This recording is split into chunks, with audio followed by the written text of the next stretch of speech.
Well, this attack in Jammu and Kashmir, of course, comes, as we said in that story there, at a time when the new government there has taken over. Also, when there have been some tentative steps by India in recent weeks to once again reach out to Pakistan and look at restarting the dialogue process. The Foreign Secretary was recently there and he had described his talks with his counterpart in Pakistan as constructive and positive. Joining us on the program tonight, Manish Tiwari, senior leader of the Congress Party, GVL Rao, spokesperson of the BJP, Mr. Vivek Karju, a former diplomat, here in the studio with us. Zafar Mehraj, member of the PDP, joins us as well tonight from Srinagar. Let me take that question first to you, Mr. Karju. Under the circumstances, we're back to this cycle of talks and no talks with Pakistan. But, here we had an attempt to reach out to Pakistan once again recently. What does India do in a situation like this? I think this is a clear test of Mr. Modi's Pakistan policy. He is at a crossroads. Will he follow the old vacillating policy of the UPA government, and which has been a tradition, which is that in the case of any provocation of a terrorist attack, the only course available to India is to suspend the dialogue? Or will Mr. Modi now define his Pakistan policy in more robust terms? Because the indications he had given so far was that there will be zero tolerance of terrorism. Now, the implications of that particular enunciation are obvious, that you will not only suspend talks, which is something which is the minimum that you have to do, but that you will consider Pakistan in a different light. Till now, Mr. Modi has been vacillating. So you think he's similar to the UPA? Well, at the moment, he has taken the same steps. For instance, howsoever you define it, the Pakistani generals would have interpreted Mr. Jaishankar's visit to Islamabad only in terms that Mr. Modi is no different from his UPA predecessors.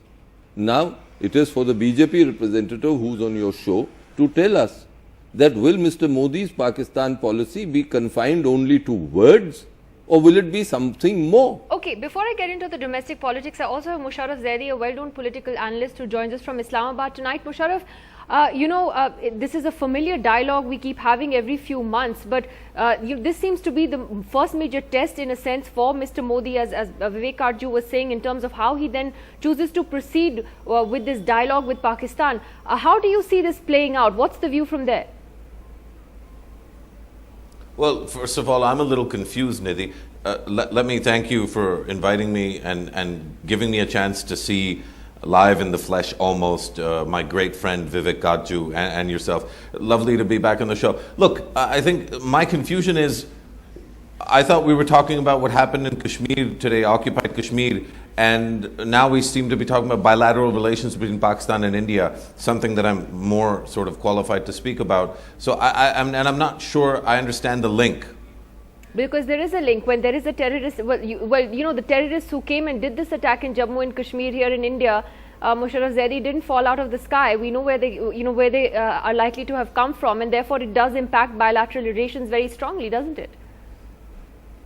Okay, so now I understand better. So basically, the Indian media, as usual, has conducted an investigation, done a forensic sort of testing of the situation, and all the hawks, like my great friend Vivek Karjuji, have also been involved in this investigation. And it has been concluded that these terrorists were Pakistani or supported by Pakistan or came across the border. And so now we're talking about the Indo-Pak relation. I mean, if that's the sort of dynamic, then that's fine. But then we have to recognize it for what it is, which is that the entire discourse is based on speculation and assumptions about where terrorism, or whatever you want to call it, comes from in occupied Kashmir.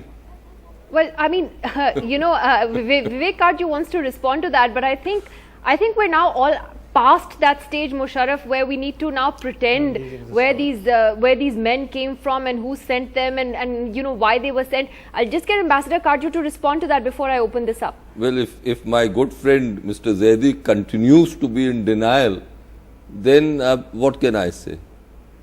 Okay, let me take that to GVL Rao of the BJP. Mr. Rao, the criticism that Vivek Kajju has made of the BJP tonight is that what exactly is your Pakistan policy?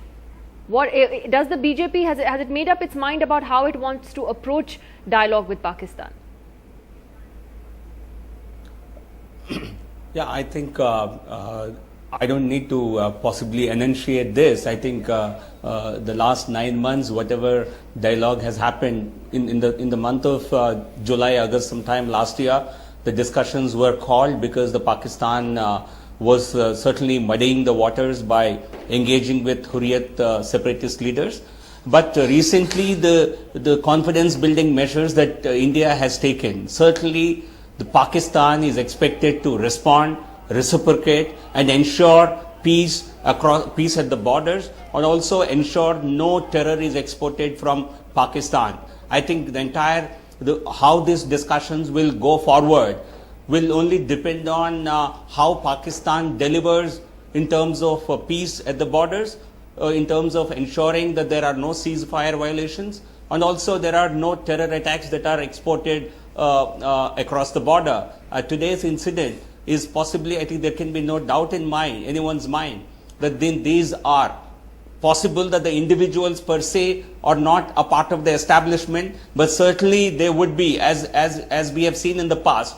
These certainly have the support of the establishment Mr. Rao, what is the in BJP's Pakistan. approach? So Because it is the responsibility. Your government called off talks with Pakistan on the basis of their engagement with the Hurriyat conference. That engagement with the Hurriyat conference will continue. Saeed Ali Shah Gilani had a long meeting with the Pakistani High Commissioner recently. They are all coming to Delhi for the Pakistan High Commission's celebrations of Pakistan Day on Monday. So that engagement continues.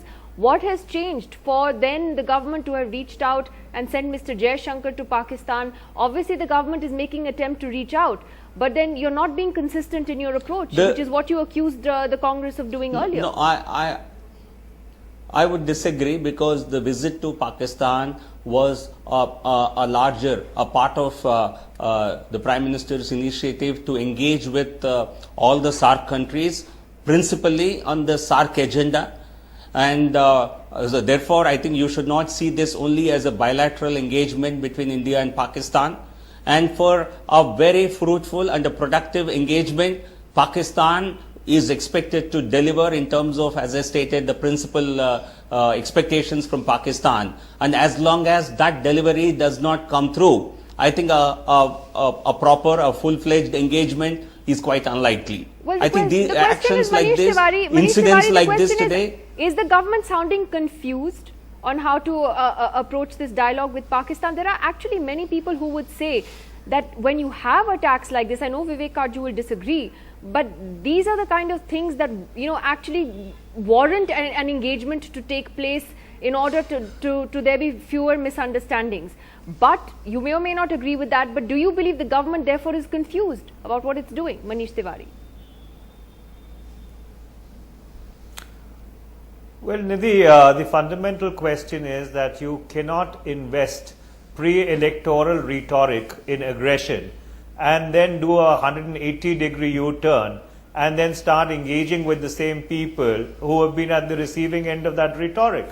If you are serious about talks with Pakistan, you have to really invest in pre-election peace rhetoric, which unfortunately, is not the case this time. Number two, whether you like it or not, the Pakistan peace qua this government is over, because after they decided to call off the talks with Pakistan, on the pretext or on the surmise that the Pakistani High Commissioner had met the Hurriyat leadership, and subsequently when they restarted it and the High Commissioner briefed the Hurriyat about the outcome of the Foreign Secretary level talks in Islamabad, it is for this government to decide, what is worse. Is the Pakistani High Commissioner meeting the Hurriyat before the talks, or the Pakistani High Commissioner briefing the Hurriyat after the talks? So therefore, as I see it at this point in time, and I'm not wearing my Congress hat, but for all intents and purposes, the Pakistan peace qua this government is over. I do not think that this engagement in the next 4.5 years is going anywhere.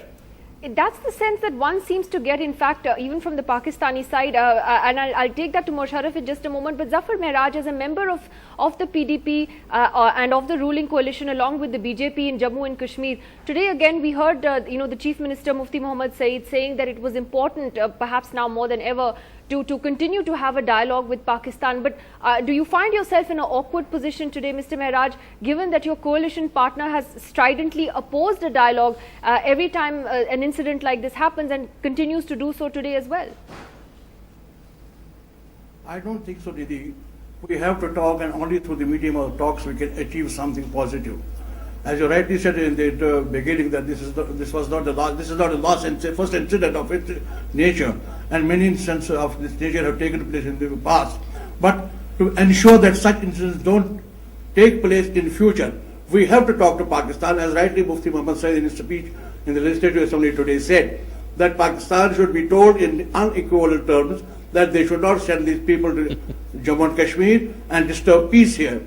So to ensure peace in Jammu and Kashmir, Nidhi, you have to talk to Pakistan. The medium of talks cannot be closed because we can't reach anywhere without talking to the Pakistani authorities. Do you think that that's going to be a little hard for you, though, to convince your ally, your own ally, the BJP in the government there? We have to convince everybody. We have to convince our ally. We have to convince Pakistan also. We have to convince all stakeholders that if you need peace in Jammu and Kashmir, it has to be there, and peace can only come through the medium of talks.